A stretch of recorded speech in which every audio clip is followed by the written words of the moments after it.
owning the fact that I am choosing the consequence of this decision, and either decision has a list of consequences. Which ones am I picking? I'm not a victim of them. I picked them. I'm going to share a filter that you can use. And it's the filter that I use to sharpen my focus so that I can avoid spending time and energy on like low impact stuff. And so I'm going to hit you with the filter right now. It is 3 words: choose your consequence. I run that little phrase through my head when I'm faced with like a new, juicy, tasty idea, because I like to play. I like to be out there, get involved, collaborate, and do all kinds of great things. But not every opportunity is contributing to my path, to my mission. And so every opportunity comes with consequences. And we're going to talk a little bit more about those consequences. I'm Jesse, your selfish servant, and I'm down to share the self-management techniques and practices that I use to help me better serve the person in front of me. And I want to hook you up with these things so that you too can become a better version of yourself and serve the people in your world. Ideally, like in my dreams of dreams, what will happen is we'll be investing so much time in cultivating and growing our skills and talents that we will be better equipped to share those gifts and talents to leave the construction industry better than we found it. Like, that is the whole point. Now, let's get into the definition consequence in Jesse land, because I know I don't see it like everybody else sees it. And so I Googled it, right? I was trying to use my resources. I Googled the definition of consequence, and I'm going to paraphrase. It says, let's see, what did I write down? The consequence is a result of an effect of an action. So the result or effect of an action. It doesn't say that a consequence is positive, super good, super awesome, or that a consequence is stinky negative. The definition talks about a consequence from maybe an objective perspective.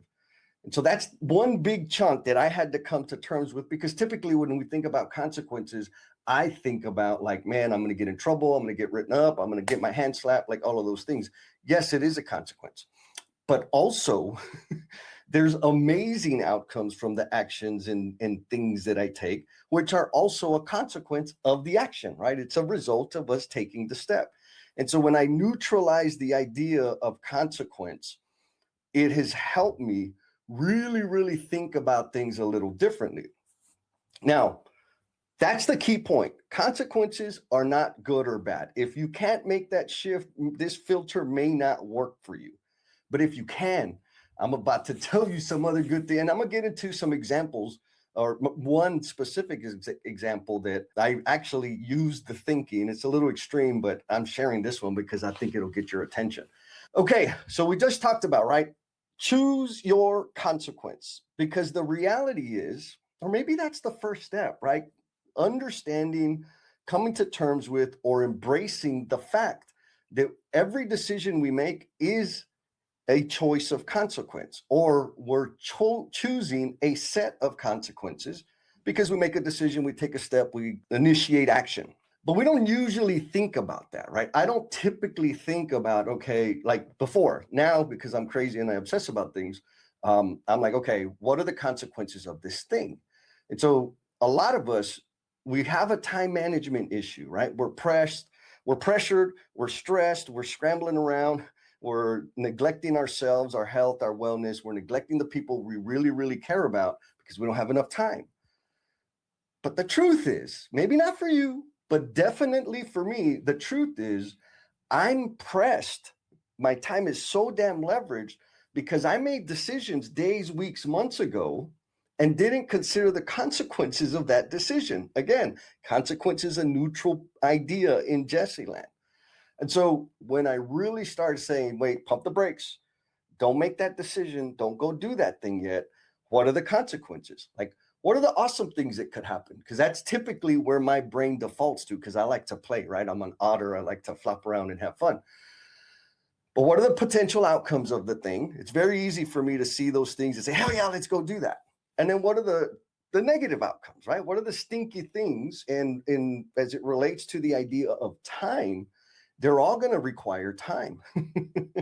And so here's the example: dating. I don't know if everybody knows this, but I don't date. And I have chosen not to date because I have evaluated the consequences. I know it's a little bit extreme, but you also know, if you've been here before, if you've seen my smiling face, you know I got my hands in a whole bunch of things, not just like the podcast and the book and the live streams. I actually like provide services and deliver value to clients. Particularly lately, I've been doing a whole lot of this time management for construction stuff. And that requires me traveling, all over the country, which is super awesome. But there's a lot going on in my world. Now, dating, I'm not opposed to it. Am I attracted to people, to ladies? 100%. Like, so attracted. But the thought is this: when I'm start thinking like, oh man, she's cute, she's super intelligent, I think she'll challenge me and help me, like all of those things, I think about it. What are the consequences of me going on a date? Let's just say first date number one. Positive consequences: some companionship, right? Get to know somebody new, have a new experience, build some memories with somebody. Like, we're going to keep it PG. It's great. Like, that is amazing. That's fun. It's fulfilling. It's rewarding. And so those are some of the positive consequences. Now, what are the negative consequences of that decision? The negative consequences for me are, it's going to take me about 2 hours, maybe 3, right? If things go really, really well, it's going to be about 3 hours long, because I got to get ready, right? I got to get all my beautification going on. I got to get dressed up, which means I'm going to iron, because I don't want to show up all wrinkly, and I ain't going to show up in my gym shorts. And then I got to drive or travel somewhere. Then I got to sit down and, have the meal or do whatever it is we're going to do. Of course, I'm going to pay. And so at the end of it all, I will have spent 3 hours minimum, and maybe a couple $100, right? On the low end. Which, again, do I have 3 hours? I absolutely do have 3 hours. Do I have a couple $100? Sometimes I do, sometimes I don't. But that chunk of time is not on the path to achieving the things I want to achieve. Committing 3 hours to that experience is not going to contribute to me serving other people better. I guess it could be argued that in some way, if I had a relationship and somebody to share wins with and grow together with, I could serve better to a greater degree. I'm not doubting it. We'll see. I don't know. But for me, the calculus or the calculation is that, right? It's like, okay, there is this opportunity to go out with this person, assuming she's not going to reject me, right? And we're going to have fun, we're going to laugh and all the things, right? We're going to get the butterflies and all of that stuff, because those are mandatory, and that will be good. However, how does that directly contribute to my path? How does that help me expand or deepen, enrich my gifts and talents to better serve other people? I don't see a direct connection or any attribution in that perspective. So if I save the time, if I don't spend those 3 hours, doing all that fun stuff, like, I'm not knocking it. If I don't do that, guess what? I have that 3 hours of energy, right, of focus, to contribute to the things that I really, really care about, to contribute to the things that I'm focused on, to learn and discover new ways to serve the people of the construction industry. The main point, I wanted to use like that dating example to kind of like, for real, I'm not just talking about the small decisions, right? It's easy to say, well, if you're just watching Netflix, of course you're not growing your business and blah, blah, blah. Like, yeah, duh. But like, let's get a little more real. Let's get a little more introspective about the things that we actually commit our focus and energy towards, which, most of us will think about that in terms of time. Dating, being in a relationship, absolutely. And so maybe y'all can help me shift my perspective a little bit. Like, what are the consequences of dating or being in a romantic relationship? And again, maybe this is a good exercise to kind of challenge your thinking a little bit, if you only think of consequences in terms of punitive or negative outcomes.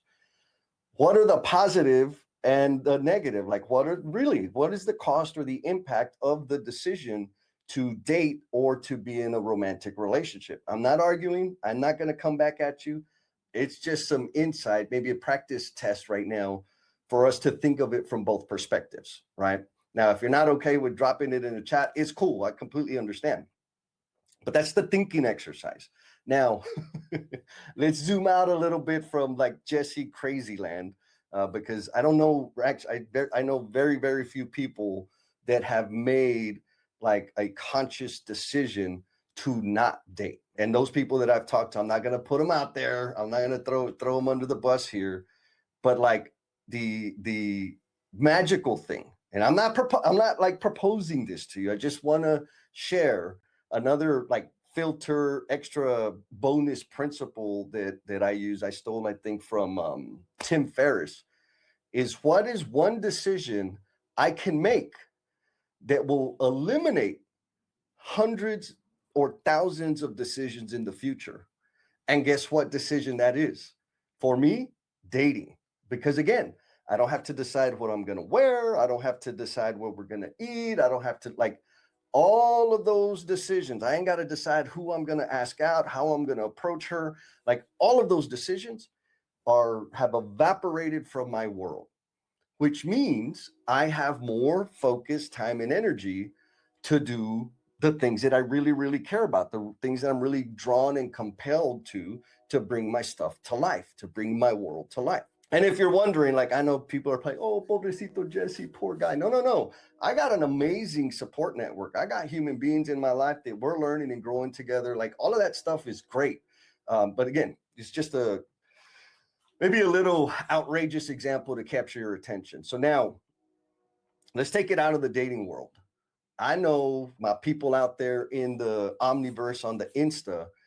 I know that y'all are ballers. I know that y'all have like major, major impact in the industry and in the circles that you surround yourself with, right? Just like your family circle, your community circle, your professional circle, and so forth. Y'all are ballers, which means you probably get invited to a lot of collaborations, a lot of opportunities. And that's like, for me, that's the sinkhole because I like to play. I want to interact with people. I want to contribute to new experiences. I like the high of being up on the stage and making contact with people and seeing the light bulb turn on, even if it's only one. That is like the most enthralling experience that I can describe. And so it's very easy. And I've done this a lot in the past. I get invited to collaborate or be a part of a thing, whatever it is, in person, live stream, video, doesn't matter. And my default answer was yes,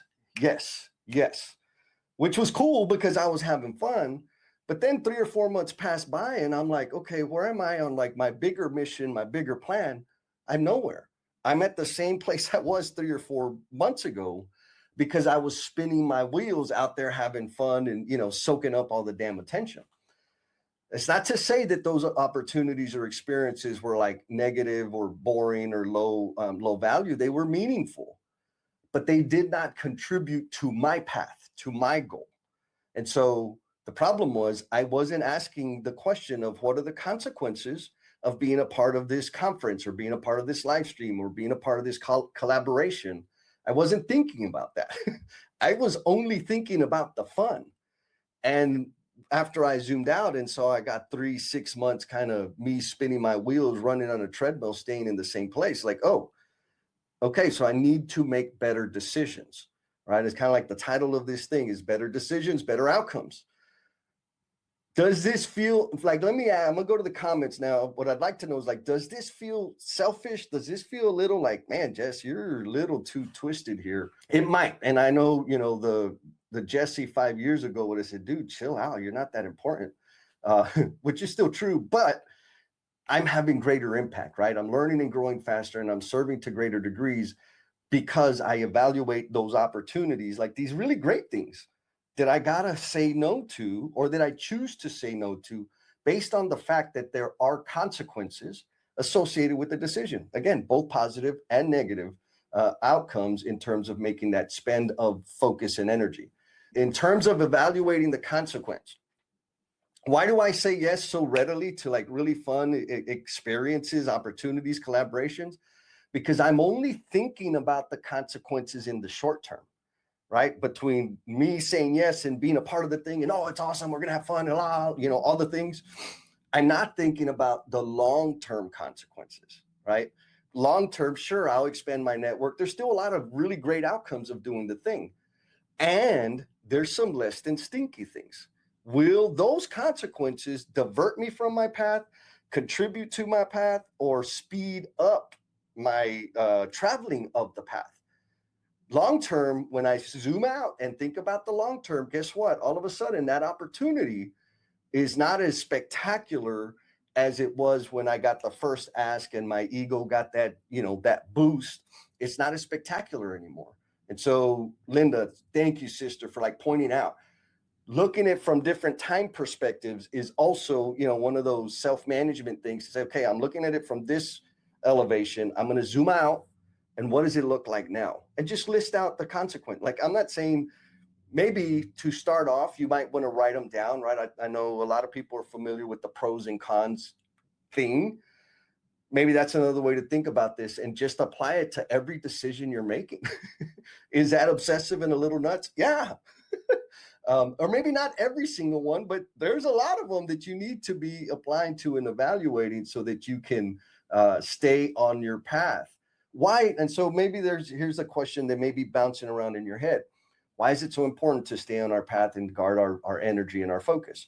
Well, because if we're always, and this is kind of the default for all the people that I've been working with now, I think I'm probably at over 250 very accomplished construction professionals that I've been working and doing this time management thing. Time out. Because if you're anything like most leaders I talk to, your schedule is ultra packed. But somehow the most important things get neglected. And that most important thing is you. You're juggling projects, people, deadlines, and meetings. And somewhere in there, your own priorities get pushed aside. They get on the someday list. That's exactly why I created the Self First Framework. It's a simple system designed to help leaders create space in their schedule to focus on the most important and impactful things and execute consistently without burning out. I put together a free live training where I break down how the framework works and how you can start applying it like right now. So if you're curious, there's a link in the show notes where you can check it out. All right, let's get back to the episode. Without a doubt, they are all excellent at doing and serving and executing and performing for others. They are all pretty weak, right? Pretty early in the game in terms of taking care of themselves. And so that's the ideal. We're going to use this filter so that we can stop giving away all of our energy, all of our focus, so that we can better honor ourselves. Because when we better honor ourselves, we are better equipped to serve the people in front of us. That's the whole game. And I know firsthand that doing that, making that shift, has transformed my life, like so dramatically. I mean, I can go through the list, but I'm not going to bore you right now. All right, Linda's got some more wisdom. She says the dating thing is eliminating short-term, warm and fuzzy result for the long-term outcome of more time control. Finally, somebody sees me, Linda. Thank you. Yes, like the short-term, warm and fuzzy. Oh my goodness. Yes, that's yummy. But it detracts from the long-term objective, and that's the whole deal. All right, Marcus got another a positive consequence of being in the relationship game. He says, better communicator. Yeah. Setting expectations and control of emotions. It forced me to use AI to automate everything. Good point. Good point to automate everything. And I'm getting more done with less time. Yeah, that's the kind of magical thing when we're overcommitted and super, our time is super like compressed, is it kind of forces us to figure out how to automate and optimize things so that we can be more present with the people in front of us. So it's the constraint that drives the innovation, right? Like that's a standard principle out there. So thanks for putting that out. What are your non-negotiables? What are your hard-nosed for every yes that I say, I think Stephen Covey or one of those super smart people said, right? For every yes that I make, there's 100 no's that I'm actually saying. And so saying yes to something naturally says no to a bunch of other things, but we don't really take that into account when we're making our decisions. And so what are the non-negotiables? Like, what are the absolute minimum requirements for you to make a decision? I have some, right? When I get invited to a thing, it's like, and here's again another extreme example. I was invited to be a part of a live stream, and it was kind of a big deal. We're getting a bunch of people together. It was super construction focused. And it turned out to be a freaking amazing event. And obviously, I do live streams. I've been doing them for a long time, but I didn't have the capacity, or rather, I wasn't willing to do more for the live stream than show up. I said, yes, I am in on the live stream on the condition that I don't have to do more than 3 clicks to be a part of it. I know that sounds a little sarcastic, but I meant it. And so as we were as we're planning it up and doing the thing, I was getting a bazillion, we're in a group text and all these things are coming in and I'm not responding. And then the organizer's like, hey bro, like, are you in or you out? I was like, yeah, I told you I was in. I got it on my calendar. I'm going to be there. He's like, well, you're not responding to the group text. I was like, well, if I have to, you got 3 clicks.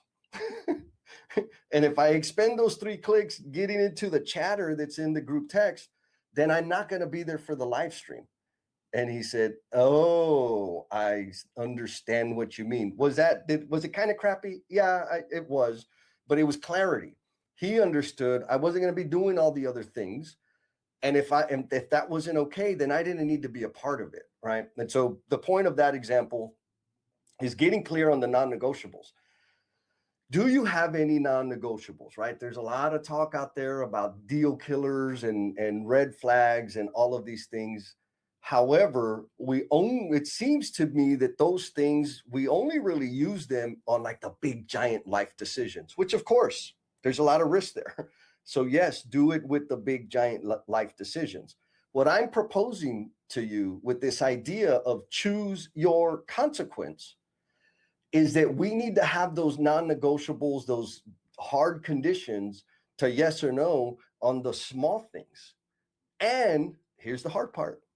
We need to have those hard conditions, those go, no go indicators for ourselves. That's the hard part. Again, I said at the top of the call, this is all like the things I'm sharing is about self-management. Yeah, I got a super cool hat that says time management for construction because yes, 100%. But I know that the more I manage myself, the better decisions I make, the better outcomes I have. And it looks like I'm great with time. That time element, the ability to leverage and pack in tremendous impact into 24 hours, or we'll just say, what's 24 minus 7? 17 hours, because that's how much I'm awake daily. The ability to pack in tremendous amount of impact in 17 hours every day is a result of me managing myself. It is a result of the decisions that I make because I have started. I'm not an expert at it. Like, if you don't know me, I am a hypocrite. I do violate my own laws all the damn time. But I have begun and gotten better at choosing, right? Owning the fact that I am choosing the consequence of this decision. And either decision has a list of consequences. Which ones am I picking? I'm not a victim of them. I picked them. And so that's the takeaway, y'all.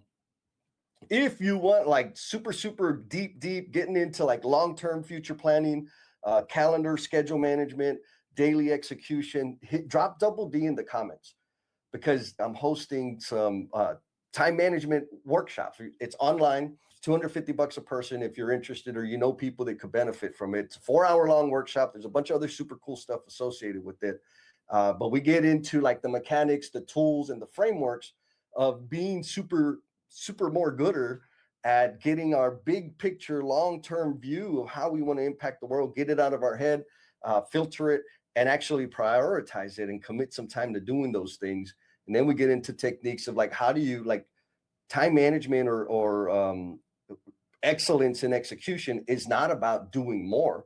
It really is about doing less. And so the second phase of the experience is about How do we get some stuff off of our plate? How do we make them smaller? And so we go over a bunch of techniques to do that. And then lastly, daily execution is like, okay, how do we get done and execute on a daily basis, take small steps to produce giant results? How do we identify our distractions?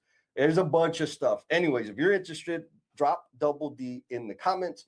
I'll get you a link. It'd be super awesome to hang out with you. And for all the folks that jumped in the comments, I super appreciate you. Be kind to yourself. Be cool, and we'll talk at you next time. Peace, chicken banana. Before you go, I want to thank you for spending part of your day with me. Your time and attention mean a ton, and it's because of listeners like you that this podcast even exists. If you enjoyed today's conversation, make sure to subscribe to the Learnings and Missteps podcast so you never miss an episode, and you get extra credit if you share it with your friends. Also, if you want even more insights on leadership, personal growth, communication, all those fancy magical things, you can sign up for my newsletter on LinkedIn, because I got a newsletter that goes out every single Monday.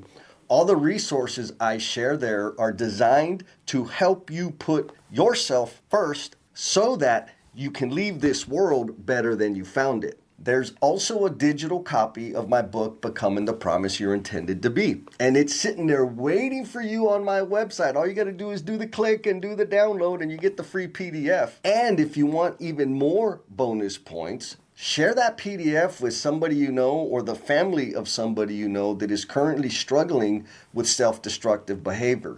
That would be the ultimate gift for me. While you're there, do some exploring of the trainings, workshops, and services that are designed to enhance your performance at home and at work.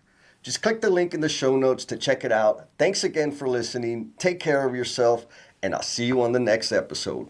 Peace!